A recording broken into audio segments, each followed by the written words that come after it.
going to hear, as we've heard in the past weeks, from someone who lived through the Holocaust, but for our purposes now, in our studies, we are going to hear about how Mr. Parasol survived the Holocaust and then immigrated to Israel when it was Palestine, before the creation of State of Palestine, how that immigration happened, and what it was like when he arrived in Palestine. Hi guys, my name is Parasol and I live in Marine. This is my daughter.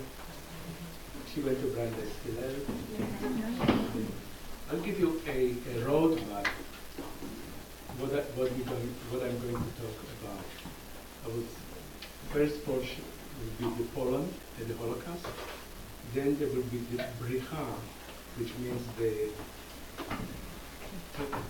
definition of Bricha is an organization that took the Jews out from the camps and moved them to Palestine or Israel. And there will be second. In that portion, there will be portion of the ship Exodus, the illegal ship, Aliyah Bet was the illegal immigration to Israel, and then there will be a segment of my initial life in Israel, in a kibbutz, collective farm, high school, and then to the military. I'll be able to illustrate some of it, will be successful. Now, who am I? I'm a regular guy, and Thank you, Matthew. came to California, went to Cal Poly, was lucky in business, technology, spending my older years, I'm 77, mostly in running keeping up with my business. I like to fly airplanes, I like voting, and I like to contribute to Jewish causes, and I'm on board of several Jewish organizations. That's me. And then I will start with a short movie, and let's see how successful I will be. What you do is I tell you to start with the start. Okay, that's fine. 20,000 years before I was born. A time period in which I'd only heard about in history class and past headlines. I had never actually talked to somebody who actually lived through it. Our story spans 75 years of the best and the worst of humankind. Come with me as I take you into the past, an historical past, filled with obstacles, adversity, and eventually triumph. The story I will tell you is a real story. It's me. I was born in 1935 in Poland, city of Częstochowa. I was born probably to a middle-class Jewish family. My mother came from a religious background. My father came from a secular background. He was an officer in artillery. It's funny, because later on I became an officer in artillery. My father had a brother. His name was Felix Parasol. He was a medical officer. He was in Częstochowa ghetto and was one of the survivors in a camp. For me, him telling the story to my two daughters right there in the place where it happened 50 years ago was very meaningful, very powerful. Częstochowa at the time had about probably 80,000 population, 20 to 30,000 were Jews. Short time after the German occupation, they established a ghetto, a neighborhood where all the Jews had to move in. And they brought some Jews from outside of Częstochowa, filed them into this neighborhood, and then this transport to the death camps at that time, to the deportations were taking place, and the population was thinning out. And furthermore, the Germans moved the Jews to a smaller ghetto, starvation. I remember dead corpses on the street. Of course, I didn't realize what the dead corpse meant and how they died. Somehow, my parents managed to have food, and they were planning about sending me outside of the ghetto.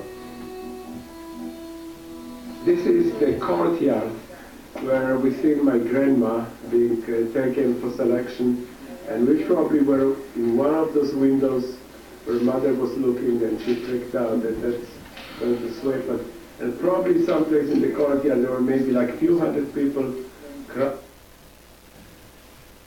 Continue just a little bit more. Okay. crowded together before they were taken to the railroad station. Okay, what a selection means that from the ghetto of 40,000 people, they selected few thousand and they sent them to deportation, which was really sending them to the death camp. At that time, people always have a hope. So they really thought that they're going to be deported to some other place. Nobody could imagine that the trains will take them to the death camps. Okay. Any question on this portion? No. Let's continue. You see the rails? On those rails, from the train station over there, a lot of Jews were deported to the death camps.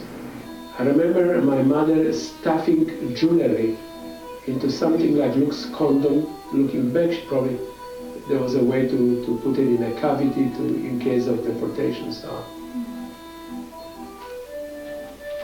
And the reason I survived is an interesting story, because I survived because of a Polish Catholic family who took a Jewish boy.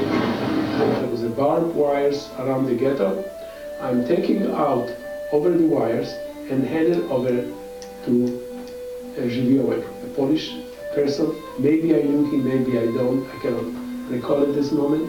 And he took me to the train station, and we went to Warsaw. Rick arrived in Warsaw on the final days of the Jewish uprising. He remembers a taxi driver pointing in the direction of the smoke and remarking, "The Jews are burning." When I arrived in Warsaw, I met my new Polish family. I met the mother, Witek, who was younger than me. At that time I was 7 years old.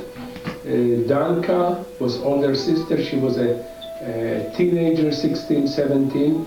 She was brunette, I fitted. She was a dark brunette, dark complexion. So I really probably looked like her. The family name was Żywiołek. Somehow they managed to get a false birth certificate with me as a member of a family with the last name Żywiołek. I slept with Witek in the same bed. We did our prayers, of course Catholic prayers. I know how to cross myself, w imię Ojca i Ducha i Matka Świętego. Amen, in Polish of course. They treated me like their really son. When there was plenty of food, I got food. When there was no food, they divided it equally. You know, it was amazing that I was not treated. This Polish family, the kid Witek, who was sleeping, I was sleeping with him in a bed, just died a year ago from leukemia. We still supporting the widow of their child because the parents died many years ago, and that's in Poland. Any different? They kept me out of school because I was circumcised. Polish people are not circumcised. Just before the Polish uprising, the kids were playing with me and they tried to pull my pants down. And what probably prevented them was a young guy. The rumor was that he was part of the resistance, Polish resistance, and he stopped them. After this incident, I didn't dare to go outside. One night, 3 people came in, and they were sitting with them, and the kids were locked in, but I knew that they are Jewish. And so I was listening, and they were telling to the Polish family that my parents had been liquidated. That night, I realized that my parents, I had tears, I had some but I really don't remember how this impacted me. Next day I just behaved like any other kid with their kids. By that time it was maybe distance from it. But that was the first time that I realized that my parents were dead. This is in all probability the wall. Making a sweep of the wall from, okay? This is the wall that my parents were probably shot and executed on July 20, 1943, probably, according to Zygmunt. Because I don't know where my grandparents died. I have a simple daisy that my son picked. And we're going to put it right here. And I'd just like them to know that their son turned out to be a wonderful guy. And they'd be very proud of him. The next flashes I remember the uprising itself, a bombing, shelling.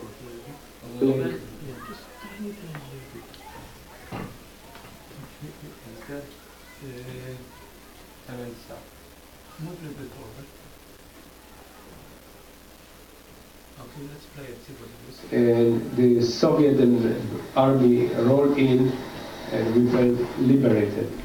And I remember some of the Russians were coming by trucks, some of them on foot, towing machine guns.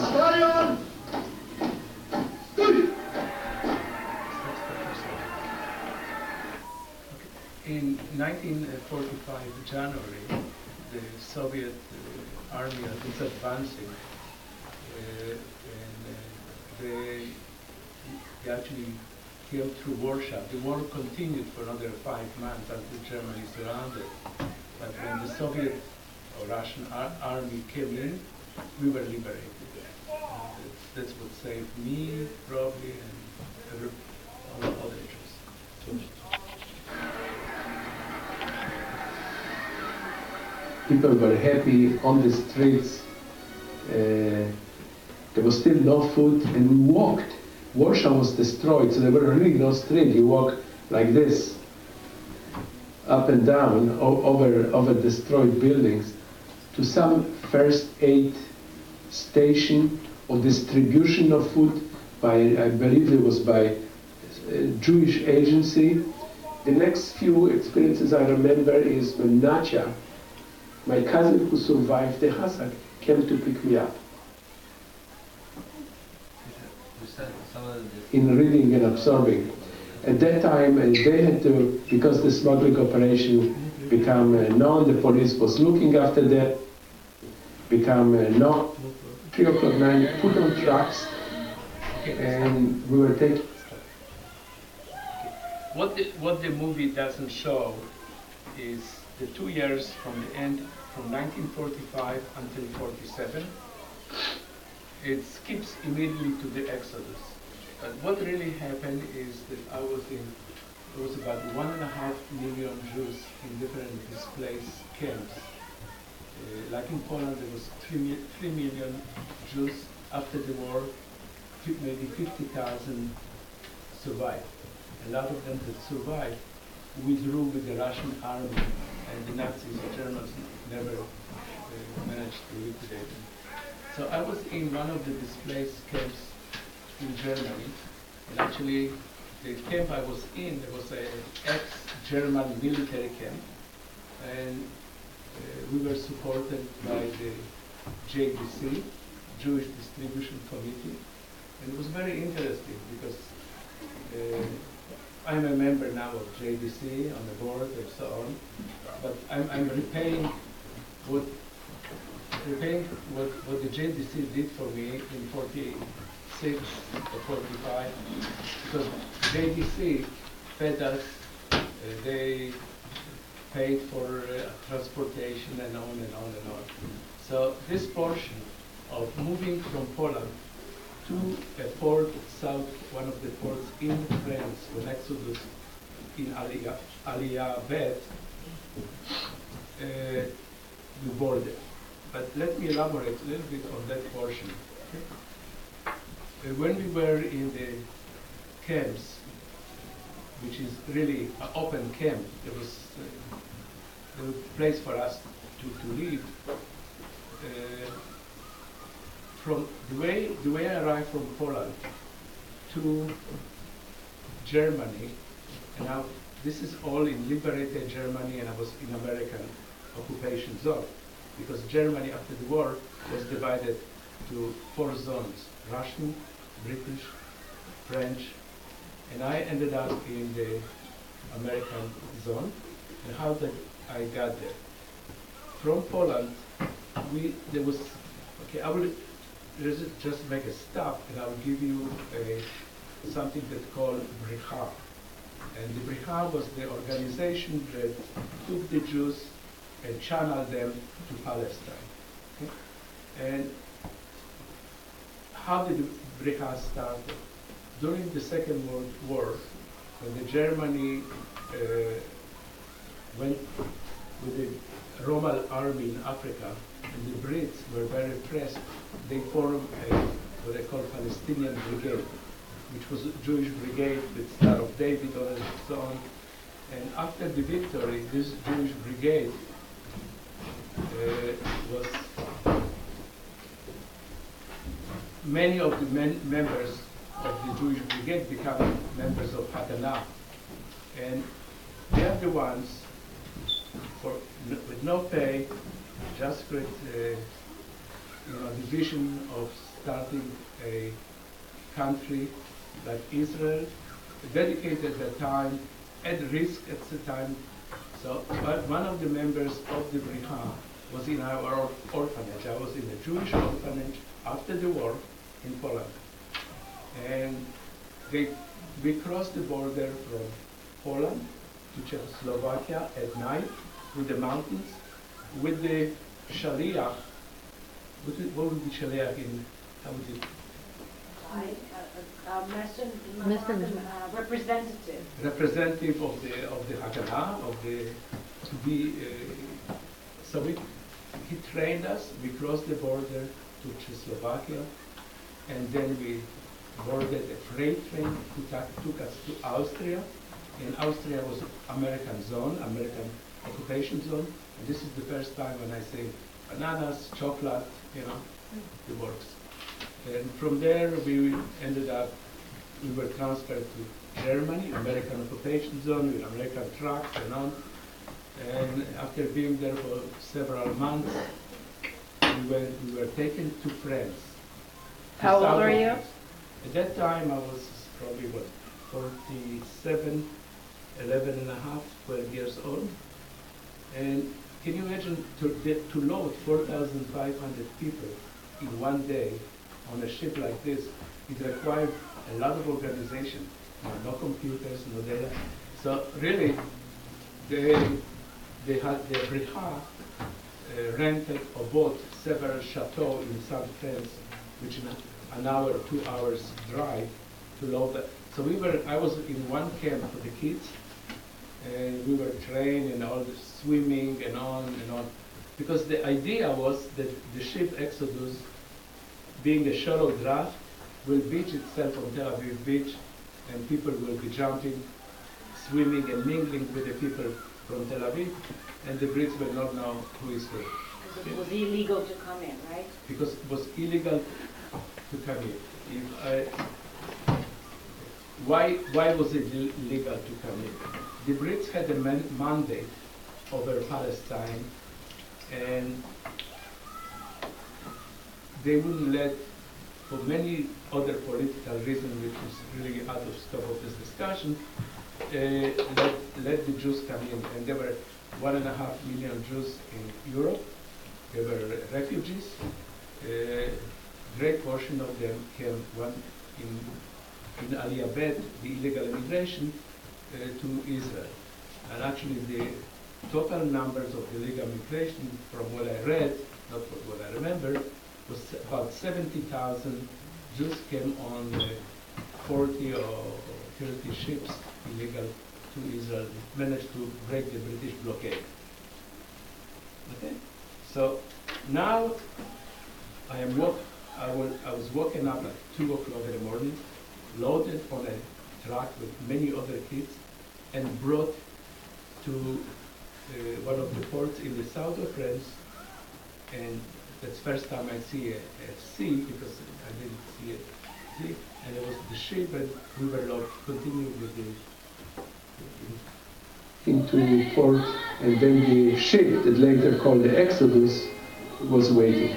I was given a passport, the Janda. We reached the coast of Israel. It was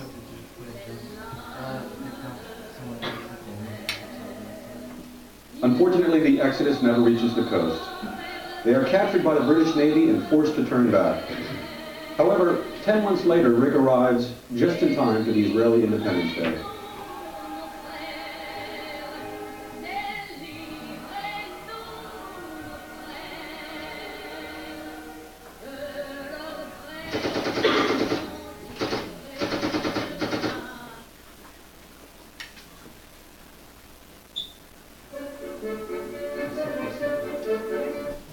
We landed.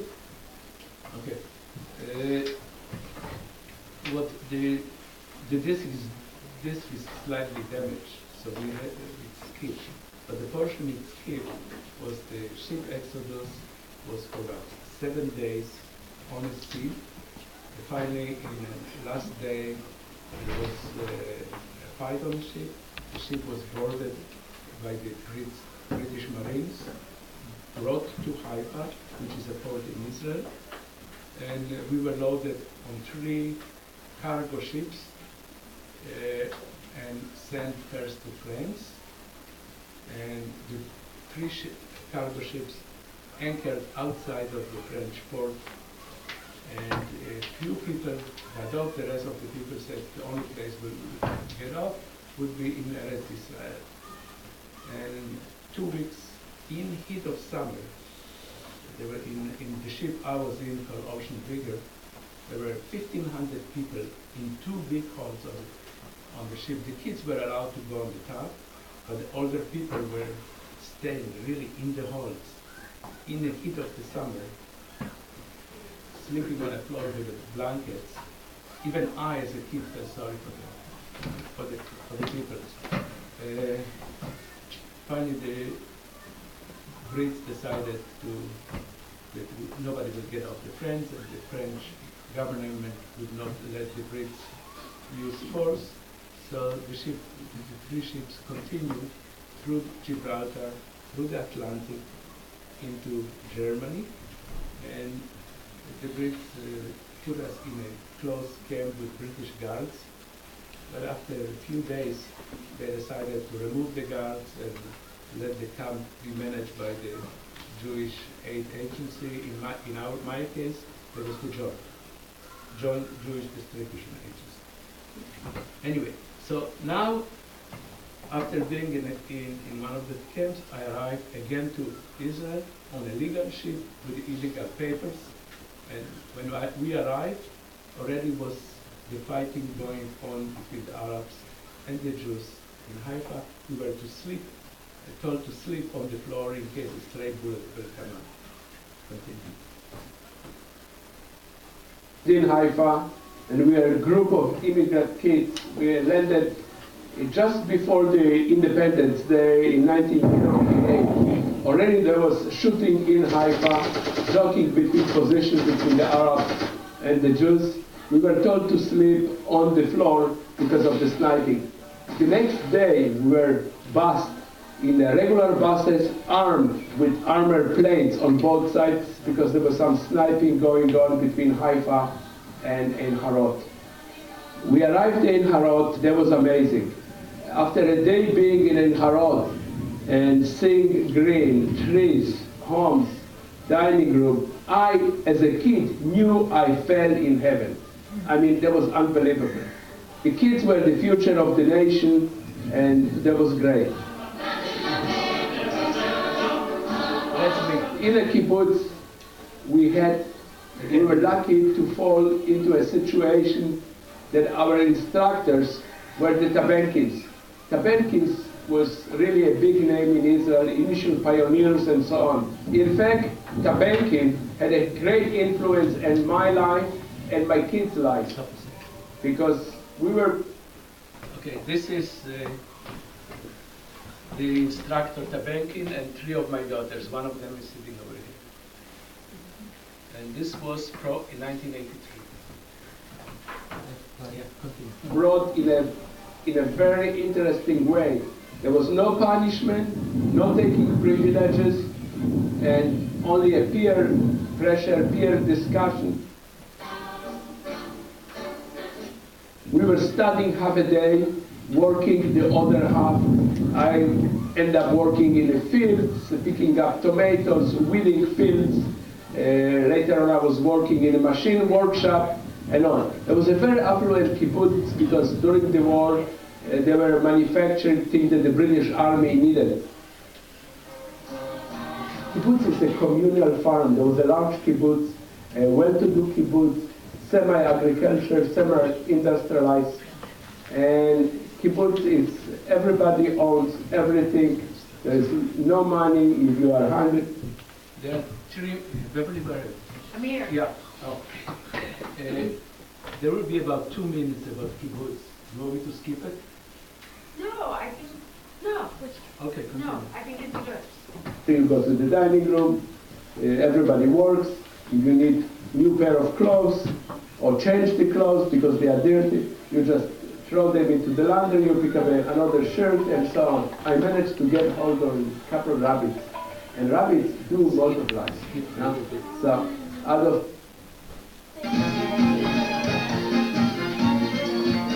when I came to the high school, the school was really a boarding school from prestigious. God, that's like 50 years ago. This is a Caterpillar D2.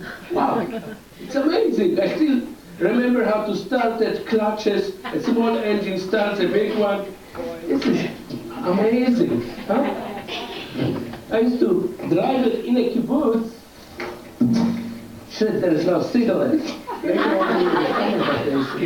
I went to another bulldozer operator and I said,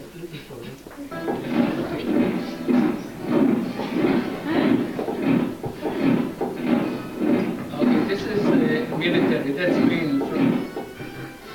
I went to the Air Force, became a pilot, and finished my career in El Al at age 65. Rick will tell his story. my officer school was 3 months basic officer school. Then I got my second lieutenant, and then we went for 6 months into artillery officer school, where we learned the craft of artillery.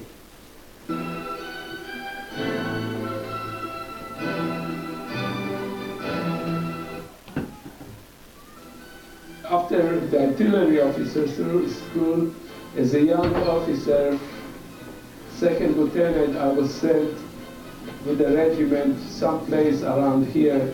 It's Gaza Strip. And I was attached as a forward fire directing control officer with the infantry platoon. And as we were patrolling someplace, there was a jeep going ahead with engineers. They didn't detect the mine. We were on a half truck together with the commander of the infantry patrol, and boom, went on the mine. The truck turned over on the side.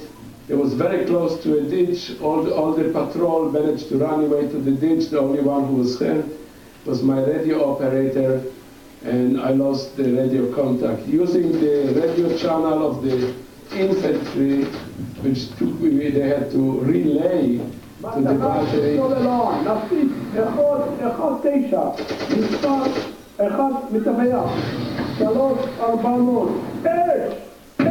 I managed to put a few shells, a mixed shell of smoke and shrapnel, and we covered what we thought was the position of the ambush with fire and smoke.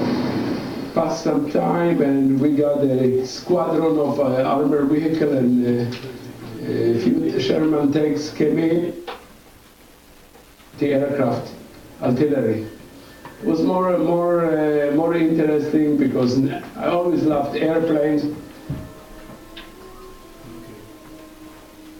In '56, We'll there end was a up Suez with this campaign. Suez campaign. And during the Suez campaign, I was in a northern airfield called Ramat David.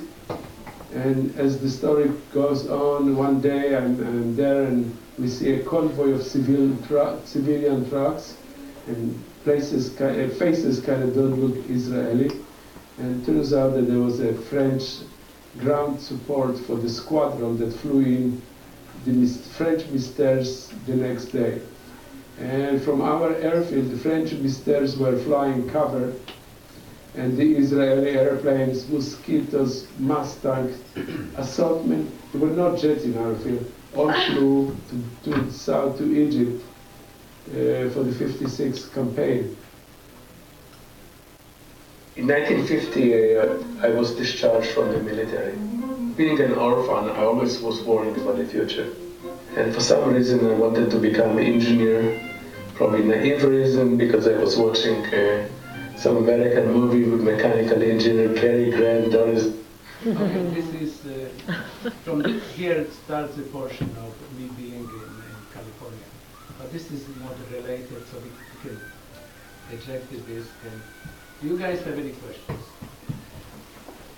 Wow. Go ahead. No? I was just reaching.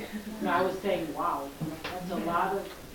I have one question. I don't know about the kids, but I have one question. How is it to be an orphan like that? What you've gone through a lifetime, we can't even. I can't. Let's just speak for myself. I can't even figure this out, and yet you're doing it without any help as an orphan. It's not really as bad as it sounds, because you need always, for any event, a reference line. And my reference line were other orphans. So it was not really bad,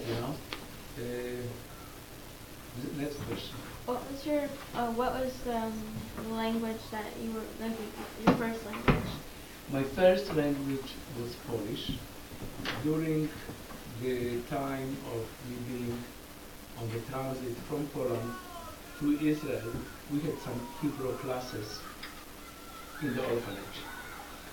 And so when I came to Israel, I already knew some Hebrew, and we were totally immersed in Hebrew situation. And by the way, my Polish is almost forgotten. I do speak Russian because the orphanage I was in was Jewish kids who came from Russia during the war. And so most of them spoke Russians, and I just pick up the language. Go ahead. Okay, you've lived in like Poland and then Israel and California. What place do you call your home? Okay. Let me put it this way.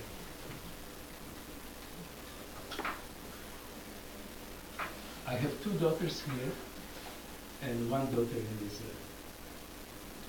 I have a house here and I have a house in Israel. And I divide my time between living here, being with my grandkids over here, and being with my grandkids in Israel. I'm a U.S. taxpayer. If this can answer you. Any other questions? Go ahead. This is kind of the same thing, but it's a little bit different. What's the language that you're most comfortable to speak? Like, what's the language that you speak the most right now? Today, I speak Hebrew well, but because I left Israel early after the military, the business language is in Hebrew is kind of new to me, and plus, the Hebrew language moved forward in 50 years, and the young kids speak Hebrew so fast that I have to listen twice. But English is my that's what I don't know. There's no language I speak without accent. When you were first taken, or doing first Polish learning, was it awkward at first? Or do you know? It's hard to remember so far. Any answer I will give you will not be would be from today's perspective, not from their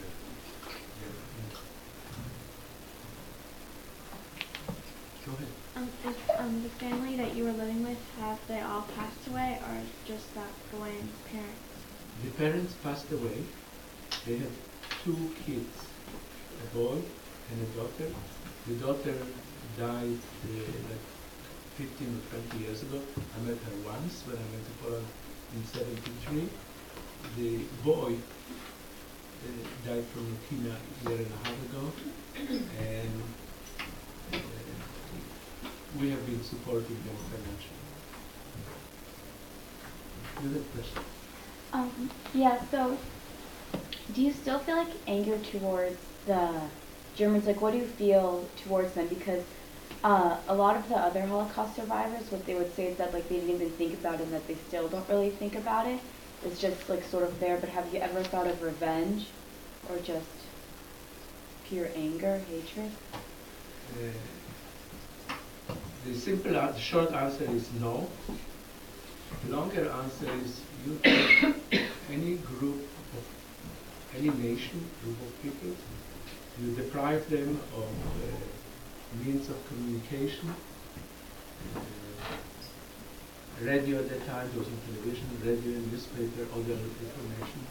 And you can really brainwash people. You can take a segment of population and dehumanize them through a long process. And maybe it was easier to do it with Germans because they are very disciplined. It was more difficult to do it with Italians, And do I feel not comfortable riding Mercedes? No, I don't. Do I, when I am in Germany, do I have discomfort? No. When I'm in Poland, and I'm quite often in Poland. Last time I was in Poland during the Jewish Krakow Musical Festival. I sing in the music in the festival, perhaps only 500 Jews, and the rest 10 or 15,000 were non-Polish people, and they dance hora and on. So, do I feel some discomfort to the older generation? Yes. To the younger generation, I don't.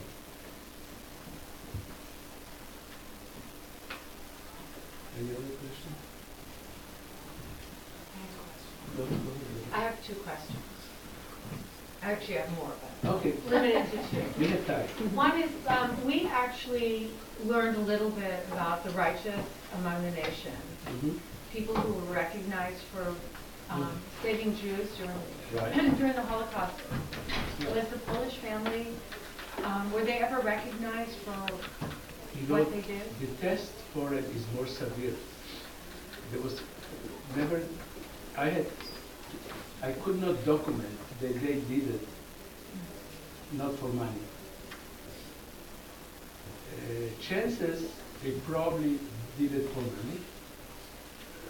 But even with some people who took the risk of hiding, they abandoned the kids because of realized the greater risk for the family.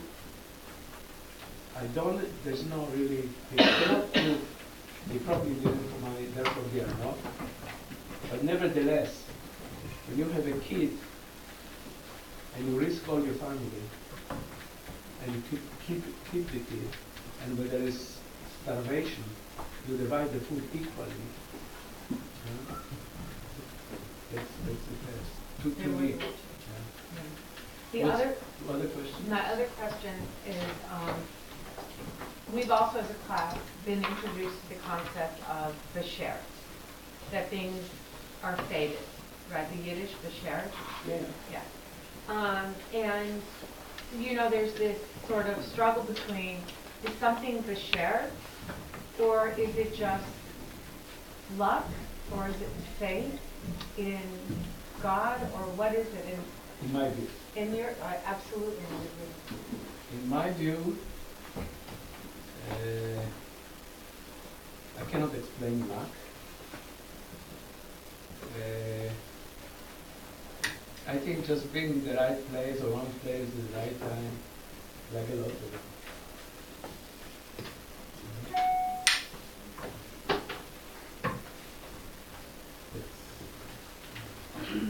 I'm basically product of kibbutz in Harod, which was left kibbutz. You know, there were kibbutz, there were religious kibbutz, there were secular kibbutz. In between, I happened to grow up in a left socialistic kibbutz where God was open for the masses. So we celebrated all the Jewish historical events. And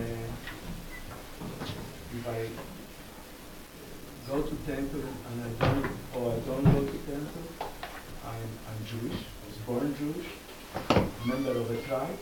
I was prosecuted.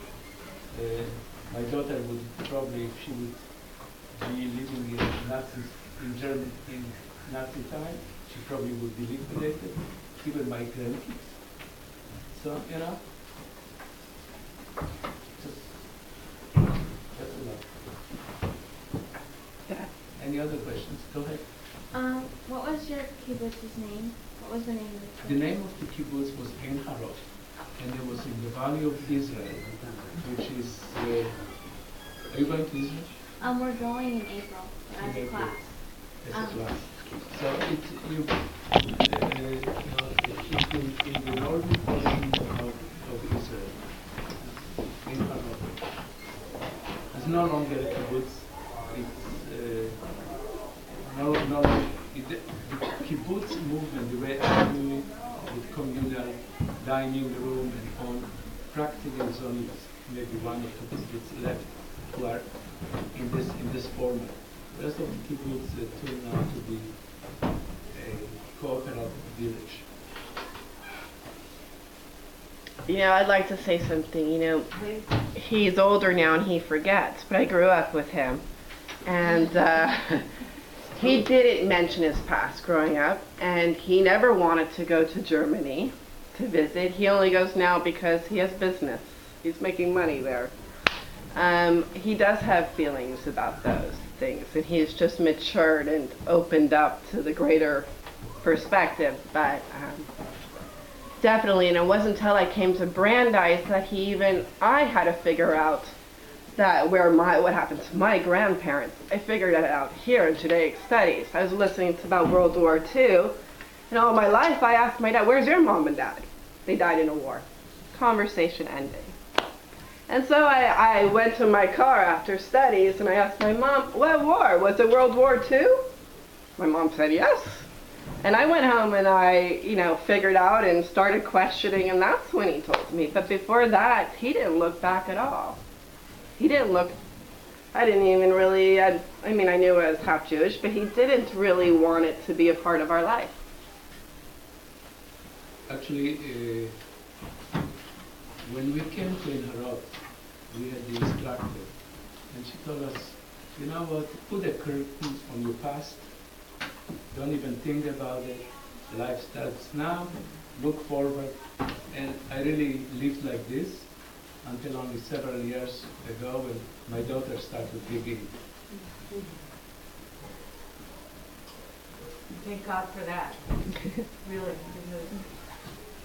because your story is your history, your life is so important for us, this generation to hear, for your grandsons to know. But for this class, what I think is, there's so many things to walk away from this with, and we'll talk about that tomorrow.